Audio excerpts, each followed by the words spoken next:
আসসালামু আলাইকুম গাইস। তো আজকের ভিডিওটা অল্প অন্য। তো সকাল সকাল স্কার্ট পানিকে বাইরে এলাম, মানে আমি একলা হিনে গোমা আইসে আর আমার বোনেরাও আইসে।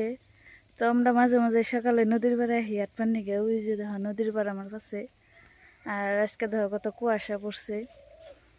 তো বহুত মানুষ আমারে কয় নামাজ টামাজ পড়ো না নিহি, খালি ভিডিও বানাও। তো আজকের জুনতে এই ভিডিওটা যে নামাজ নিয়ে তার মিশা কথা কম না, নামাজটা আমি পড়ি মাঝে মাঝে, কিন্তু সেটা তার কওয়ার দরকার নাই, বুঝো নাই? কারণ সেটা যে দেখার হে তো দেখতেছেই যে নামাজ পড়ি না খালি ভিডিও বানাই। তো তোমরা ভাবো যে নামাজ টামাজ পড়ি না, সেই জন্য ভাবছি ভিডিওটা একটু কইরে দেই। আর সকাল সকাল নদীর পাড়ে আইঠে ভালোই লাগে। তো তোমরা নামাজ পড়ছো না নাই কমেন্টে করে যাইও। আর আমার ভিডিও যদি তোমাকে ভালো লাগে তাহলে একটা লাইক করে দেখে যাইও, আর একটা শেয়ার করে দেখে যাইও। আর যদি পারো তাহলে ভালো কমেন্ট করে দেখে যাইও, খারাপ কমেন্ট করো না। আর সকালে উঠে হাঁটাহাঁটি করে ভালোই লাগে, খুবই ভালো লাগে আমার কাছে। তো আজকে এই জন্য নদীর পাড়ে হাঁটাহাঁটি করতেছি।